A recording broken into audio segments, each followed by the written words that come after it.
Muitos se perguntam onde nós estamos realmente na posição da história geral do mundo, né? Roma está ali com toda aquela briga na Itália, mas nós não estamos flutuando no ar, né? Nós estamos chegando perto da Batalha de Cremena, nós estamos chegando perto da tomada do Capitólio pelo Aperdônio, nós estamos chegando perto das leis das oitavas. Enquanto isso, no mundo antigo, no mundo clássico, Xerxes está comandando a segunda invasão da Grécia. Vocês provavelmente viram o filme 300 de Esparta. É isso mesmo que aconteceu, né? O Xerxes faz um exército colossal, tem então o maior exército que o mundo antigo tinha visto, invade a Grécia por mar e por terra. Ele é atrasado no desfiladeiro das Termópilas pela atuação heróica dos espartanos liderados por Leônidas e é detido realmente em Atenas, né? Ele queima Atenas para se vingar realmente do que os atenienses tinham derrotado os persas em Maratona, mas os atenienses liderados por Temístocles fazem um bloqueio naval na ilha de Salamina e infligem aos persas uma grande derrota na Batalha Naval de Salamina. Os persas, perdendo o apoio naval e com medo de serem fechados ali no Helesponto, a fronteira entre o estreito que separa a atual Turquia da Grécia, né, os domínios persas da Grécia, né, naquela região onde mais tarde seria fundado Constantinopla, né, em Bizâncio, os persas fogem, recuam, saem da Grécia e a Grécia é salva por conta da Batalha de Salamina. Né? Então é nessa época. Perguntasse para um romano assim, o que estava acontecendo no mundo, ele ia falar das brigas da Itália, e se perguntasse a um grego qual era a situação de poder na Itália, ele ia apontar realmente 4 grandes poderes na Itália. Né? Primeiro, os gregos ao sul, né, na Magna Grécia. Segundo, os etruscos ali ao norte, né, na Etrúria. Terceiro, aqueles povos italiotas fortes que haviam ali no meio da Itália, né, seja até a Campânia, seja até a Úmbria, né, sabinos, samnitas, volscos, ecos, que a gente já falou. E finalmente os latinos estavam unificados pela uma jovem república, né, de uma cidade latina de muita influência etrusca chamada Roma. Né? Então já havia passado a Batalha do Lago Regilo, toda aquela região do Lácio realmente estava firmemente no poder da República Romana e a República Romana despontava como um grande poder regional. Mas então é isso, enquanto a gente está falando isso, o pau estava atorando na Grécia, realmente nos gregos, numa batalha de morte contra os persas, né, porque o Xerxes entrou na Grécia com um fito de arrebentar tudo. Né? Este vídeo é patrocinado pelo romance O Trono Ameaçado, a saga que ergueu estandartes e tomou a literatura brasileira de assalto. Prepare-se para um mundo de reis, traições e batalhas que ecoam como trovões na eternidade. Não é propaganda paga, é um chamado à glória, feito pelo próprio autor deste vídeo. Atenda ao chamado Cavaleiro Leitor. Bom, nós estamos no ano 482, o ano do consulado do cônsul Júlio e do cônsul Quinto Fábio. Ambos historiadores são unânimes que não ocorreu nada desse consulado, e logo em seguida entra o ano 481, onde foram eleitos os cônsules Espúrio Fuso e o cônsul César Fábio Vibulano pela segunda vez. César Fábio foi um dos acusadores do Espúrio Cássio. Muito bem, nesse ano realmente começa a surgir realmente novamente a lei agrária, né? Esse assunto não para, definitivamente em Roma não para esse assunto. Né? Os plebeus estão bravos porque os patrícios realmente, para poder aceitar aquela organização política, para poder derrotar o Espúrio Cássio, aceitaram uma reforma agrária, só que não fizeram a reforma agrária ainda, né? Estavam enganando os plebeus, passando a perna neles. E os plebeus furiosos, Roma dividida e infeccionada, um dos tribunos, chamado Licínio, particularmente, ele estava agitando muito a população. Nisso, Apio Cláudio, já velho, acho que vai ser a última aparição política dele nesse momento da história, ele vem a falecer, provavelmente nesses anos, né? O fundador da gens Cláudia, ele dá uma sugestão aos cônsules e ao Senado, que foi realmente isso que neutralizou o poder tribunício. A gente viu nos anos anteriores como os cônsules com violência conseguiram fazer alistamento militar, mesmo com a oposição dos tribunos, e até de maneira um pouco ilegal, usando fora da cidade violência contra os plebeus. Mas essa ideia do Apio Cláudio ela foi definitiva, né? Sempre você tem que dividir os seus inimigos, sempre. Nunca una seus inimigos, né?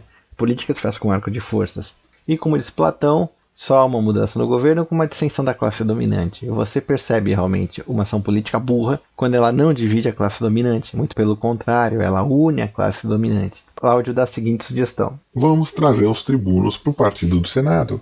Vamos adular e bajular os tribunos, porque quando surgir um tribuno mais radical contra a gente, os outros vão se opor e vai neutralizar a atuação tribunícia. E foi isso mesmo que aconteceu. Já que o Licínio era o cara que estava botando pilha no povo, o Senado e os patrícios bajularam os outros tribunos. Você é um moderado, você não é que nem esses radicais aí, você é a favor da república, né? Hoje em dia falaria Estado Democrático de Direito, mas naquela época... Você é a favor da república, você é a favor do bem comum, você é um cara que dá pra dialogar, você é um moderado, é por isso que você realmente é bom. Aí ficavam bajulando os tribunos, né? E conseguiram realmente, né? Os tribunos começaram a se sentir honrados e se sentir trazidos para dentro do corpo político e começaram a se opor. E o Licínio falou uma grande besteira no discurso público, né? Ele falou assim, ele falou que preferiria ver a cidade tomada pelos etruscos do que realmente aceitar com que aqueles patrícios gananciosos não fizessem reforma agrária. Isso foi uma besteira tamanha, né? Todo mundo na vida política solta uma de vez em quando, solta uma besteira, às vezes até sem querer, você fala um negócio sem pensado, ou você é interrompido no meio do seu raciocínio e você solta uma besteira, né? O princípio da retórica, já disse Aristóteles, é o mesmo da lógica, né? A lógica é composta de silogismos. Se todo A é B, se todo B é C, então todo A é C. Na retórica, existe um silogismo oculto, que ele chama de entimema. O entimema, ele é o valor da sociedade. Então, toda vez que você faz um discurso retórico, você só faz uma premissa, porque o entimema do valor da sociedade está implícito. Vou dar um exemplo para ficar mais claro, né? É óbvio que todo mundo sabe que é importante realmente ajudar as crianças e desenvolver a educação. Então, se eu tento fazer uma proposta que é para o bem da educação, para o bem das escolas, para o bem das crianças, eu não preciso explicar que é bom realmente defender as crianças, defender a educação e defender o futuro. Isso está implícito. Então, se eu digo, a minha lei vai ter mais recursos para as escolas, obviamente todo mundo é a favor do bom, do belo e do justo, e todo mundo sabe que escola é igual a bom, belo e justo. Então não preciso defender isso aí. Então assim, é um princípio retórico, e o Licínio vai contra o valor do público, que é não destruir realmente a cidade, né? A cidade de Roma não ser destruída, né? Isso realmente é algo fundamental, é um valor. E o Licínio fala uma besteira tão grande dessa, né, por um efeito retórico, talvez ele tinha com boas intenções, mas os outros tribunos que já estavam sendo aliciados pelo Senado voltam contra ele, porque é absurdo isso, e ele perde todo o apoio, realmente, e os cônsules conseguem fazer o alistamento que eles tanto queriam. Muito bem, cônsules dividiram o exército, e nesse momento o Tito Livio e o Dionísio divergem, né? O Tito Livio afirma que o cônsul Fúrio foi contra Veios e o cônsul Fábio foi contra os Ecos. Já o Dionísio disse que o Fábio foi contra os Veienses e o Fúrio contra os Ecos. Uma coisa é fato, eles concordam que o Fúrio se deu melhor na guerra, né? O exército conseguiu saquear as terras do inimigo, seja ele quem for, e retornaram cheio de butim. E o Fúrio, provavelmente porque ele era do Partido Popular, ele deixou os soldados divididos, o que sempre deixava o general muito popular. Já o Fábio, ambos concordam que o Fábio passou maus bocados, porque o Fábio estava detestado pelo exército, né? O César Fábio estava detestado pelo exército. E o exército fez corpo mole. O exército fez uma resistência civil passiva contra o general. Quando o general mandava acelerar, eles iam devagar. Quando o general mandava atacar, eles não atacavam. Eles estavam desobedecendo sistematicamente o César Fábio como general. O Tito Livio narra realmente que o talento do César Fábio conseguiu desbaratar os inimigos porque ele conseguiu organizar as forças de uma forma tal que ele usou a cavalaria para desbaratar o inimigo. Ora, a cavalaria é composta sempre dos cidadãos mais ricos, né? Os patrícios. Então, obviamente, a cavalaria seria mais leal ao César Fábio. Já a infantaria é dos plebeus. Então, quando ele mandava a infantaria atacar, a infantaria não ia atacar. E o Tito Livio, ele fala um negócio assim muito bonito, assim, né? Ele até comenta, né, como é mais difícil para um homem de talento governar os seus concidadãos do que realmente derrotar os inimigos, né? É mais difícil governar os seus próprios concidadãos do que derrotar o inimigo, né? Os inimigos externos dão menos ameaça, né, às vezes para um governante do que realmente a própria sedição interna, né? E o Dionísio, ele narra um negócio interessante, né? Quando os soldados leais ao César Fábio saúdam ele como imperator, já que imperator é um título, vamos dizer assim, que a gente usaria como general, tanto é que o Tito Livio, no texto em latim, ele usa imperator para se definir ao cônsul, né? Seria a tradução general, né? Ou do grego strategos, né? Ou polemarca. Então, o Dionísio, ele narra que quando alguns soldados foram saudar o César Fábio como imperator, os soldados que eram contra ele xingaram eles, e xingavam com tudo quanto é nome, e não aceitavam realmente que nem mesmo os soldados honrassem o general, o imperator, né, com esse título, né. E estava uma desordem no exército romano, que o Dionísio narra até que uma parte do exército pegou os soldados feridos e resolveu voltar para Roma por conta deles.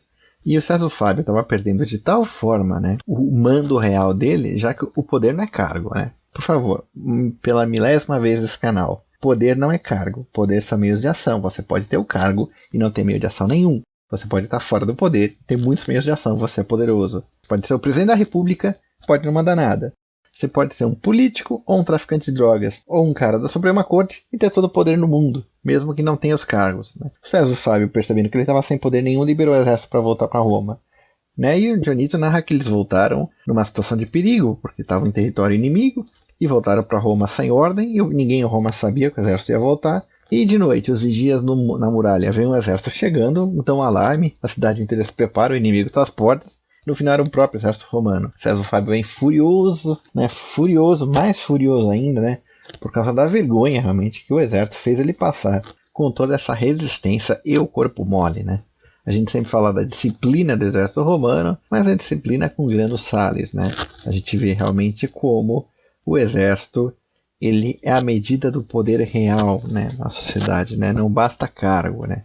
Você tem que realmente ver se as ordens do imperador são realmente acatadas pelo exército. Aliás, isso não é incomum na história de Roma, não, viu? Mesmo não sendo anarquia militar da época do Império, lá da crise do terceiro século, mesmo na República, comandantes, né, imperadores particularmente detestados, eles realmente recebiam a oposição do exército, e a oposição do exército era traduzida em corpo mole. Raramente havia uma desobediência, uma rebelião aberta, mas havia bastante corpo mole, né? Bom, os etruscos de Veios era a cidade etrusca vizinha de Roma e uma das mais importantes da região, viram realmente que os romanos estavam muito divididos, e os próprios etruscos concluíram que tinham que se aproveitar da divisão política dos romanos para poder fazer algo, né? Para poder ter alguma vantagem militar, e chamaram os etruscos inteiros para Veios, né? Toda a região da Toscana, para ver se ajudavam ele nesse esforço de guerra para poder derrotar os romanos. O Tito Livio narra muito bem que parecia que Roma tinha duas cidades. Havia a cidade patrícia, com os magistrados dos cônsules, e a cidade plebeia, com os tribunos. E que sempre a briga entre patrícios e plebeus acabava na guerra, né? Os plebeus obedeciam o imperador na guerra e iam para a guerra com diligência. E pela primeira vez agora, estava demonstrando que até mesmo na guerra, né, os plebeus, os soldados de infantaria, estavam resistindo às ordens dos cônsules, né? Era gravíssimo, os etruscos sentiram o cheiro de carne queimada e realmente fizeram um esforço de guerra extra para ver se realmente destruíam Roma de uma vez por todas, né? Essa cidade etrusca rebelde, né? Já que a teoria mais comum é que Roma, realmente, apesar de ser latina, foi uma cidade etrusca, né? Extremamente influenciada pela Etrúria, né?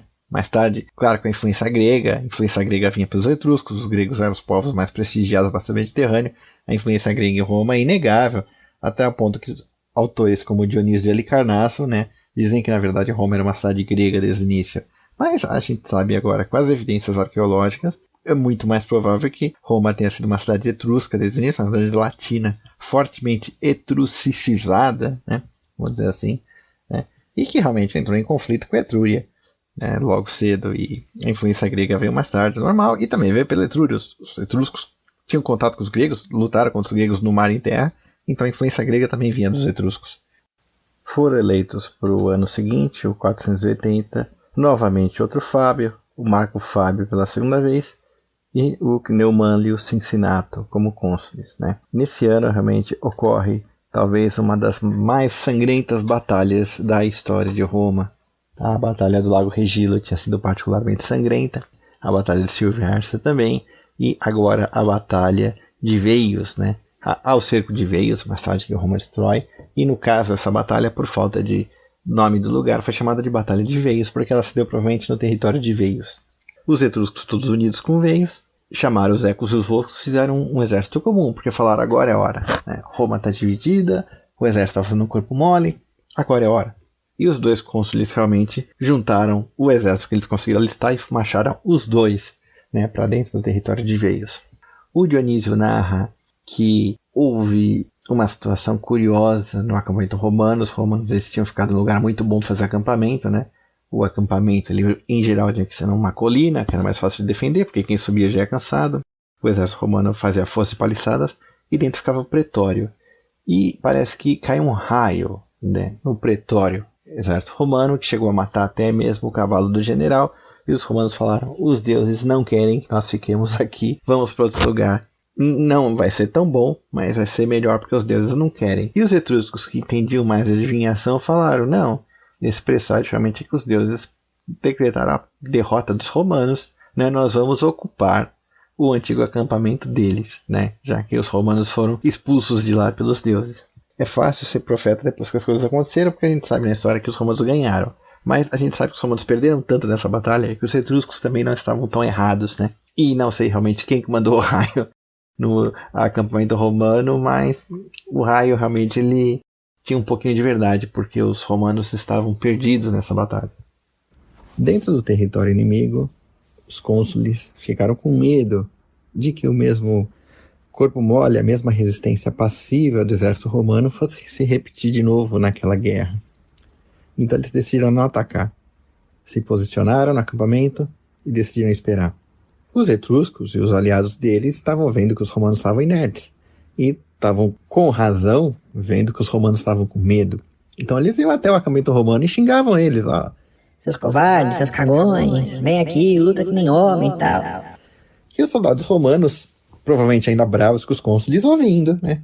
Ouvindo e engolindo seco, né? Aquilo ali, o inimigo indo lá, xingando eles de maricões, de covardes, engolindo seco. E com o tempo, os cônsules não deixaram atacar, porque os cônsules não tinham certeza das garantias que o exército realmente ia obedecer eles. Podia ter uma derrota de grandes proporções e Roma estaria perdida sem o exército. Então, na guerra, se não sabe o que fazer, não faça nada, né? Não se precipite, né? Isso, o Fábio Máximo, séculos no futuro, provavelmente um herdeiro do atual Fábio, aí ele percebeu muito bem. E com o tempo, os soldados romanos foram ficando de saco cheio, para falar outra palavra, dos etruscos indo lá e rindo na cara deles. A tal ponto que os soldados meio que esqueceram realmente a briga com os cônsules, né? A briga política da cidade, lá dentro do acampamento, todo mundo é colega em armas, foram lá pedir para o cônsul para atacar. E os cônsules, muito espertamente, falaram: não, na hora, segura. Não faz nada. Segura aí, segura. Vocês são homens, vocês aguentam o xingamento aí. Vocês não são meninas. Aguenta.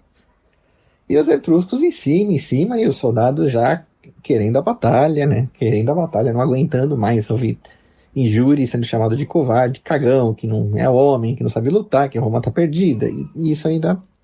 E foram até os cônsules. Não, deixa quieto, faz nada não, tá indo bem a guerra, calma, confia na gente, confia no plano, confia no capitão, né? Crescendo a raiva, crescendo, o exército agora o exército já estava querendo se amotinar para poder ir para a guerra, não para desobedecer o cônsul. Então, na hora que foi lá o primeiro centurião, né, o centurião mais veterano do exército romano, né, ele chama de Primpilário, foi lá e pediu pro cônsul: não, vamos lutar, porque os soldados vão se amotinar para lutar. Nisso, o Celso Fábio, que estava junto, né, ele vira pro irmão e pro cônsul Mano e fala: não, eu já conheço como é que isso aí funciona. E na hora H, eles não vão nos obedecer.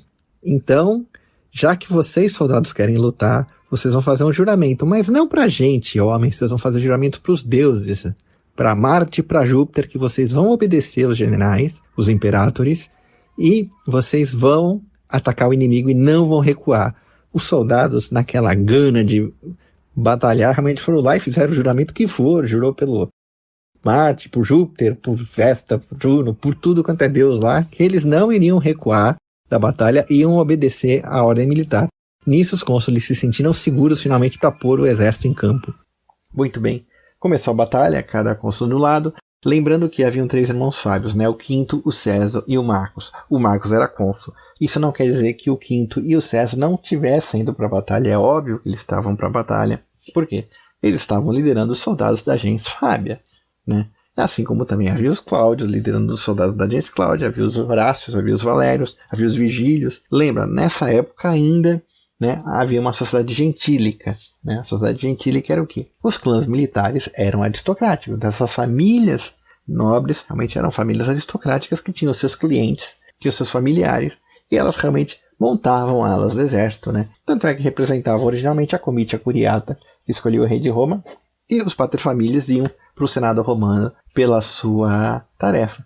Então, realmente, eu vou falar, o quinto Fábio foi, o César Fábio foi. E no momento da batalha, né, cada cônsul montou uma ala do exército, o quinto Fábio morre gloriosamente na batalha, né? E o exército romano começa a recuar. Que desgraça, perdemos o consular, perdemos o quinto Fábio. E o César Fábio vira para o cônsul Manlio e fala, ó, estou com essa briga toda feita, perdi o meu irmão do cônsul, e agora, né? Daquela desgraça, perdeu um consular, perdeu um homem importante, né? E o exército romano dando duro, né, para tentar vencer o inimigo naquela ala. E os dois Fábios, né, o Marcos e o César, falaram, vamos para frente, vamos para cima, perdemos nosso irmão, vamos para cima. E realmente comandaram a ala deles para poder atacar os aliados, né, Volscos, Veienses e Ecos, para poder levar a derrota naquela ala. A outra ala, a ala do cônsul Manlio, também não estava, a coisa não estava tão boa para ele, mas realmente eles conseguiram uma certa vitória contra os inimigos e já estavam realmente empurrando os inimigos para serem derrotados. Porém, o que aconteceu? Ele estava perseguindo o inimigo, ele foi gravemente ferido, então ele teve que recuar. Os soldados acharam que já morreu um consular noutra ala. Agora, nessa ala, né, nosso cônsul morreu supostamente. Né? A morte do general era muito grave. A batalha de Filipos, então, ela foi perdida porque o exército republicano ele não conseguiu se comunicar e cada ala achou que tinha sido derrotada e até tinha ala que estava ganhando ali. Mesma coisa na batalha de Pharsalos, né? A falta de comunicação das alas era muito importante. A gente gosta de jogar esses joguinhos de guerra, né? Rome, Total War, não sei o que lá de guerra, e a gente acha que a comunicação é imediata. Não, a comunicação ela é difícil, né? A carga da infantaria ligeira também foi um problema de comunicação. A ordem do general a cavalo para chegar numa ala e até ela ser cumprida levava o tempo do cavalo chegar lá. O problema de comunicação no exército era muito grave. Entre a volta e meia, o exército entrava em pânico e toda aquela multidão de pânico sem ter porquê. Então o exército romano começou a recuar porque o Manlio morreu também, né? Aquele descrito, você tá ali, Legião Romana era basicamente um exército de hoplitas naquela época, né? A Legião Imperial levaria alguns séculos para desenvolver, mas era um exército de hoplitas grego. Já estava começando a mudar o armamento, já se tornando a legião como a gente conhece, mas era aquela fileira compacta de homens que lutavam de espadas e lanças se empurrando mutuamente e não havia muito deslocamento entre si. Então o exército romano começa a recuar, achando que o cônsul Manlio tinha sido morto. Né? Sabendo realmente que o exército estava recuando e que achava que ele morreu, o cônsul Manlio volta ferido mesmo e tenta segurar e realmente ele consegue levar a vitória para aquela ala. O problema é que o acampamento romano estava só com os veteranos defendendo, os triários, né? A divisão clássica do exército romano republicano era dentro das cortes: príncipes, astati e triários. Né? Príncipes e astates eram legionários de espada, os triários realmente ficavam no fundo com lanças. Eles eram os veteranos, eles faziam a vigia e ficavam de última fileira. Realmente, se tudo mais desse dando errado, entravam eles, que usualmente eram soldados mais velhos e veteranos. Eles não iam para a linha de frente, mas davam apoio para as tropas. Quando os triários entravam, aí que a coisa ficava feia. A tal ponto que havia um ditado em Roma, que é quando o negócio estava muito feio, eles falavam, deixe para os triários, ou seja, para a última fileira realmente entrar, para poder ver se acertava resolver o jogo. Mas de qualquer forma, o seguinte, os triários estavam defendendo os acampamentos e uma ala do exército etrusco viu que o acampamento romano estava desguarnecido, talvez lembraram daquele prodígio lá do raio e invadiram o acampamento romano. Invadir o acampamento também é game over, né? Começa a ver fumaça, tudo tá perdido.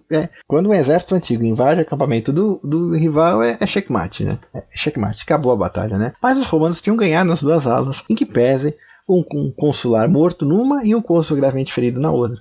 Então o Manlio volta com as tropas, né? O exército etrusco entra no acampamento romano, dentro do pretório tem aquela briga, porque os triários ainda resistiam, e o cônsul Manlio tem uma ideia, ele fecha o acampamento. O acampamento romano era quadrado, sentava o pretório, né? Formava uma cruz para os pontos cardeais, e tinha as entradas do acampamento, e o Manlio fecha com o exército romano aquilo ali tudo. E os etruscos se veem presos na própria armadilha, né? Eles entraram, agora não conseguem sair. E é aquela batalha sangrenta, porque você tinha os etruscos no meio ensanduichados pelos romanos no pretório, os romanos fora do acampamento, que queriam entrar e os etruscos queriam sair, e foi aquela briga, até que finalmente abriram uma porta para os etruscos saírem. Só que nessa brincadeira, o cônsul Manlio de fato é morto em batalha, né?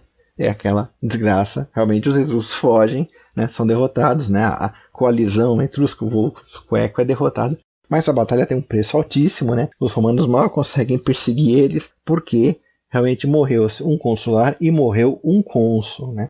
Você tem a medida de uma batalha sangrenta quando morre o general. Por isso que eu falei, batalha de Silviarce, a batalha de Lago Regilo foram sangrentas porque os generais morreram, né? Se a batalha é tão sangrenta, é tão exaustiva, ao ponto de chegar no corpo do general, que em geral está protegido no miolo do exército, é porque o negócio foi muito feio mesmo, muito, muito feio. Então o exército voltou para Roma, né, com uma vitória agridoce.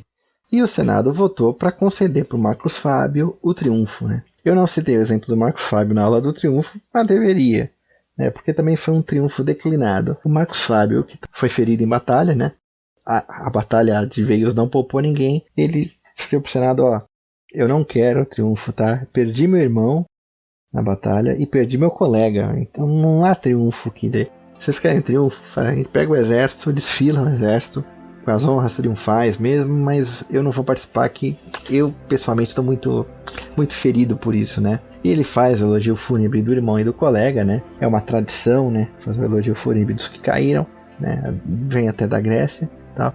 E o Marcus Fábio, ele declina o triunfo, né? Pela tristeza. E isso realmente redundou em maior glória possível para os Fábio, né? Porque disseram, puxa vida, ó, que cara com bom senso, que cara genial, cara brilhante, né? Então dizem que foi o triunfo que não aconteceu, mas foi mais glorioso do que realmente se tivesse havido o triunfo. E o Tito Livio fala que o Marcus Fábio, ele toma uma decisão que reconciliou a família Fábia realmente com o povo e o Senado também com o povo. Ele fala o seguinte, né? Ele propõe aos senadores, né, que cada família de senadores pegue os plebeus feridos na batalha e cuidem em casa, né? Naquela época não havia hospital, né? O conceito do hospital surge com a Igreja Católica, né? Então, a caridade que era feita, não havia um conceito de caridade pública, né? Você cuidava dos soldados para o bem do Estado, né? Então, ele obriga a gens Fábia a cuidar do maior número possível de plebeus feridos, né? E essa foi uma medida muito boa, muito salutar, né? Lembrando que a virtude, ela é sempre uma ação política muito boa, muito inteligente, né? E realmente isso redunda em muita glória para gens Fábia, e o povo realmente fica duplamente admirado com o Marcus Fábio e com a família dele, porque não apenas recuou o triunfo em luto pela morte do quinto Fábio e do Manlio, né, do cônsul Manlio, como também grande parte tomou sobre si o encargo de cuidar dos feridos depois da terrível batalha de Veios.